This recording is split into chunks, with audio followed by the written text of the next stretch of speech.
8. ये समय आधी रात का था। एक कंस्ट्रक्शन साइट पे 3 आदमी कब्र खोद रहे थे। वहां दूर दूर तक कुछ नहीं था, सिर्फ सन्नाटे को चीरती हुई जमीन खोदने की आवाज। दूर कहीं से कुत्तों के भौंकने की आवाज सुनाई दे रही थी। थोड़ी ही दूर पर एक आदमी सिगरेट पीते हुए उनको देख रहा था। उसके दूसरे हाथ में टॉर्च है। उसके सामने एक औरत की लाश पड़ी हुई है। उस लाश पे एक खोदने वाले की नजर पड़ती है। उस औरत की जान तो गई पर आंखें अभी खुली हुई हैं। पहला आदमी दूसरे से धीरे से बोलता है, साहब, कहने पे मार तो दिए पर लग रहा है अभी भी जिंदा और मुझे देख रही है। दूसरा आदमी भी काम रोक के लाश को देखता है। दोनों को काम रोकता देख बॉस चिल्ला देता है, अबे ओए, जल्दी करो, रुकने का वक्त नहीं है, इसे जल्दी दफनाना है। मैंने तुमको बहुत समझाया कि जमीन पे कंस्ट्रक्शन का परमिशन दे दो, लेकिन तुम्हें ईमानदारी का चस्का लगा था। अब कौन रोकेगा मुझे यहाँ पे कंस्ट्रक्शन करने से? और कहाँ है तुम्हारे गवर्नमेंट रूल्स और रेगुलेशंस? यहाँ अब विला बनेगा और बिकेगा भी। ये बोल के वो अपना सिगरेट उस गड्ढे में फेंक देता है। बाकी लोग कब्र को भरने में लग जाते हैं। धीरे धीरे वो लाश जमीन के अंदर दफन हो जाती है। कल से यहाँ पे कंस्ट्रक्शन चालू करना है, सबको बोल देना। जी साहिब। एकांश एक बड़े मैदान में अकेला खड़ा है। दूर दूर तक कुछ नहीं, सिर्फ पेड़ पौधे और एक झरना। वो चलते चलते एक घास से भरे हुए मैदान में पहुंच जाता है। वहां पहुंच के ये सोचने लगता है। ये सोचते ही अचानक से एकांश के आसपास की जमीन खिसकने लगती है और वो धीरे धीरे अंदर फिसलने लगता है और एक आवाज गूंजने लगती है। जैसे ही एकांश अंदर पूरी तरह जाने लगता है, तब फोन की घंटी सुन के एकांश अचानक उठ जाता है।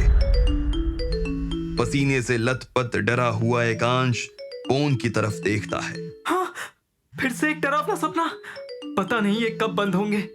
अपने आप को अपने कमरे में पाकर एक सुकून की सांस लेता है और फोन उठाता है। हेलो। हाँ पापा। बेटा कहाँ है? मैं घर पर ही हूँ, बस आंख लग गई थी। एक बहुत ही अच्छा ऑफर मिला है जिसके लिए मैं दार्जिलिंग जा रहा हूँ। सोचा तुझे भी साथ ले लूं। हो सकता है हर बार की तरह इस बार भी तू मेरे लिए लकी साबित हो जाए। अच्छा, दार्जिलिंग में कोई डील हो रही है क्या? वहाँ बिल्डर का विला है, काफी टाइम से खाली पड़ा है, उसे देखने जा रहा हूँ। वो उसको बेचना चाह रहे हैं, ब्रोकरेज फीस अच्छी मिलेगी। ओके पापा, कब चलना है? अभी थोड़ी देर में निकलते हैं, तू तैयार हो जा, मैं अभी पहुंच रहा हूँ। ठीक है पापा। एकांश ने पापा की बात मान तो ली, पर अभी भी उस सपने के बारे में सोच रहा था। एकांश बेड से उठने ही वाला था, तभी क्या हुआ? इतने पसीने क्यों छूट रहे तेरे? तुझे फिर से कोई बुरा सपना आया? एकांश को डरावने सपने बचपन से आते थे और उसकी माँ और उसकी बहन को ये बात पता थी, लेकिन एकांश इस बारे में खुल के अभी भी नहीं बोल पाता है। कुछ नहीं, सब ठीक है। अचानक फोन आया इसलिए डर के उठ गया था। मम्मी से कुछ नहीं बोलना, वो खामखा डर जाती हैं। पापा हमेशा मेरे साथ यही करते थे। जब से मैं 16 साल का हुआ हूं, तब से पापा अपनी हर डील में मुझे ले जाते थे। उनका मानना था कि मेरे होने से उनकी सारी डील्स सक्सेसफुल हो जाती थी। लेकिन उस वक्त मुझे ये नहीं मालूम था कि दार्जिलिंग जाना मेरे लिए एक काले समय की शुरुआत थी। हम विला के पास ही पहुंच रहे थे कि अचानक एक काली बिल्ली ने हमारा रास्ता काट दिया। जब मैंने उस बिल्ली को मुड़ के देखा, उसकी हरी आंखें हमें ही घूर रही थी। मैं डर गया, लेकिन उसे इग्नोर करके बाइक पर चुपचाप बैठा रहा। कितना बड़ा विला है। विला को बाहर से देखकर पापा से ज्यादा तो मैं एक्साइटेड हो गया था।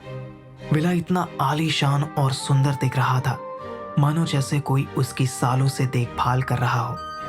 हम जैसे ही विला की गेट के अंदर घुसे, सामने ही एक बड़ा सा फाउंटेन था जो विला की खूबसूरती में चार चांद लगा रहा था।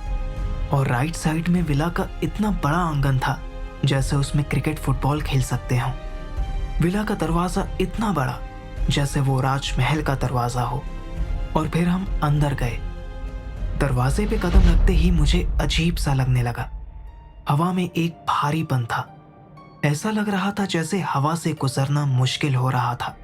कोई तो चीज थी जो मुझे महसूस हो रही थी, जबकि पापा के साथ ऐसा कुछ नहीं हो रहा था। वो तो बहुत आराम से अंदर चले गए। क्या हुआ एकांश, इतनी धीरे क्यों चल रहे हो? जल्दी आओ। पता नहीं क्यों अजीब सा लग रहा है। ये लो, पानी पी लो। हम लंबा ट्रैवल करके आए हैं ना, थकान होगी। पता नहीं, सर भी थोड़ा भारी सा लग रहा है। तुम थोड़ी देर के लिए बैठ जाओ कहीं, मैं बाकी का विला देख लूंगा। मैंने देखा खिड़की के पास एक स्टूल पड़ा था। मैं वहीं बैठ गया। ऐसा लग रहा था जैसे कोई चीज मुझे आगे बढ़ने नहीं दे रही थी। वैसे तुमने देखा है कांश, सामने का गार्डन यहां से कितना खूबसूरत दिख रहा है। और ये सीढ़ियां कितनी चौड़ी हैं, किसी के गिरने का डर भी नहीं रहेगा। ये विला इतना बड़ा है कि यहाँ एक पूरा गांव समा सकता है। और आसपास भी कोई नहीं रहेगा, चारों तरफ घने पेड़ पौधे ही हैं। वहां देखो कितना सुंदर वाटरफॉल है। पापा को तो ये विला बहुत पसंद आया। और तभी विला में थोड़ा और घूमते घूमते अचानक से ये क्या हो रहा है मेरे साथ? मेरे पैर अचानक बढ़ क्यों रहे हैं? एकांश, एकांश! मैं बाहर आंगन में घूम रहा था और सोच रहा था कि जब मैं ऐसा विला खरीदूंगा तो उसे ऐसे सजाऊंगा ताकि वो और सुंदर दिखे। लेकिन उस वक्त अंदर क्या हो रहा था मुझे उसकी बिल्कुल भनक तक नहीं हुई। जैसे ही पापा उस कमरे में घुसे, उन्होंने दरवाजे से ठीक सामने एक आईना देखा।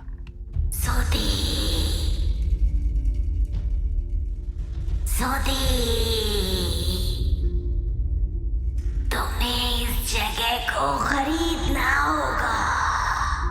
ये किसकी परछाई है?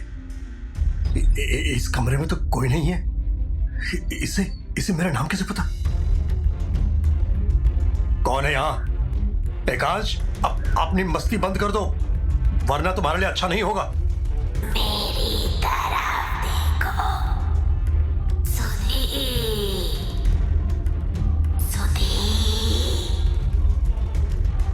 पापा को समझ आ गया था कि वो मेरा मजाक नहीं था और वो किसी मुसीबत में पड़ गए थे। उन्होंने भागने की कोशिश की और जैसे ही वो दरवाजे के पास पहुंचे, दरवाजा बंद हो गया। कौन है यहाँ? दरवाजा खोलो, मुझे जाने दो। कौन है? क्या चाहते हो? एकांश, एकांश!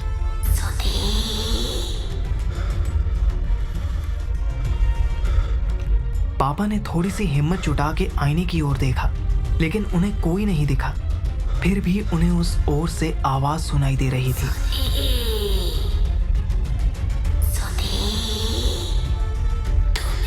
जगह को खरीदना होगा। तुम्हें यहाँ आना होगा सुधी। पापा और घबरा गए। उन्होंने दरवाजे को और ताकत लगाकर खोलने की कोशिश की। जब दरवाजा नहीं खुला, तब उन्होंने जोर जोर से दरवाजे को पीटना शुरू कर दिया। तभी अचानक उन्हें महसूस हुआ कि किसी ने उनके पीछे आकर उनके कंधे पर हाथ रखा है। जैसे ही पापा पीछे मुड़े, उन्होंने देखा कि ठीक उनके चेहरे के सामने एक चेहरा उनकी आंखों में देख रहा था। वो लाल आंखें देखते ही पापा मानो जैसे उनके वश में हो गए। तुम्हें यहाँ आना होगा सुधी। हाँ, मैं यहाँ आऊंगा। इसके बाद जैसे ही पापा कमरे से बाहर आए, वो विला से बाहर निकले और जैसे ही उन्होंने आंगन में मुझे देखा। एकांश, एकांश, अब मैं इस विला को खरीदूंगा और हम सब बहुत जल्द इस विला में रहने के लिए आएंगे। पापा को क्या हुआ अचानक से? इस विला को खरीदने की बात कर रहे हैं? एकांश, चलो अब घर चलते हैं। ठीक है पापा। हेलो। हेलो एकांश, विला देख लिया तूने? कैसा था? हाँ, विला तो देख लिया और वो बहुत अच्छा भी था, पर मुझे वहाँ कुछ ठीक नहीं लगा और पापा उस विला को खरीदने का सोच रहे हैं। अगर अंकल ने उस विला को खरीदने का सोचा है तो कुछ अच्छा ही सोचा होगा। हाँ, मैं घर जा रहा हूँ, बाद में बात करता हूँ। जानवी की बात तो सही थी, विला बहुत बड़ा और सुंदर था, लेकिन पता नहीं क्यों मुझे वहाँ जाने में हिचकिचाहट हो रही थी, जैसे मैं किसी विला में नहीं बल्कि किसी कब्रिस्तान में गया था। घर पहुँचते ही बड़ी खुशी के साथ पापा ने मम्मी को विला के बारे में बताया। हम लोग इसी महीने एक बड़े से विला में रहने के लिए जाएंगे, वो भी दार्जिलिंग। और तो और हमें छोड़कर आसपास कोई और रहेगा भी नहीं। ये आप क्या बोल रहे हो? आपने अचानक इतना बड़ा फैसला कर लिया? ऐसा क्या खास है उस विला में? अरे तुम्हें भरोसा नहीं होगा, वो घर इतना बड़ा है और कितना अच्छा और आलीशान है। और तो और दिया का ऑफिस भी वहां से पास में हो जाएगा।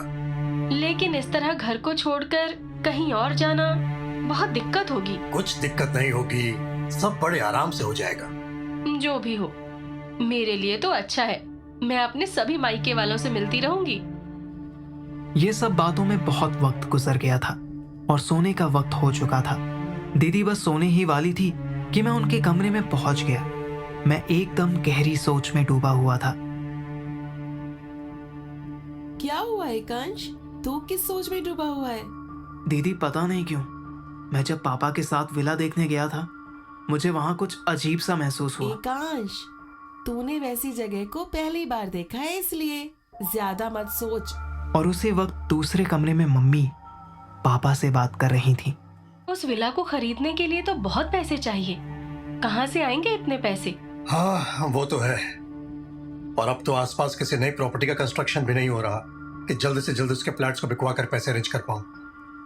हाँ, पर अपने जमीन को बेच दूं तो बिना किसी दिक्कत के उस विला को खरीद सकते हैं। भैया, इतनी आसानी से तो वो जमीन बेचने के लिए नहीं देंगे।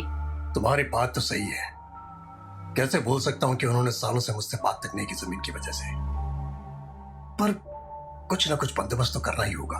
अभी तो काफी रात हो गई है, कल एक बार बात कर लेना। जब ये बातें चल रही थी, मुझे पहली बार खुद के घर में कुछ अजीब सा महसूस हो रहा था, मानो जैसे कोई और भी हमारे बीच हो। लेकिन इस बात पर मैंने इतना गौर नहीं किया और मैं अपनी आंखें बंद करके सो गया।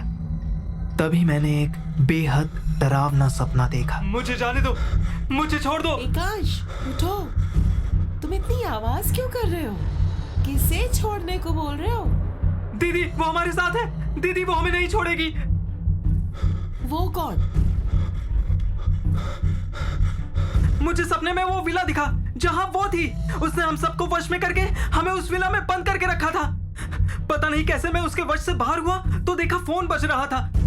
जैसे ही मैंने फोन उठाया, तुझे इस विला से कोई नहीं निकाल पाएगा, कोई नहीं। मुझे जाने दो, मुझे छोड़ दो।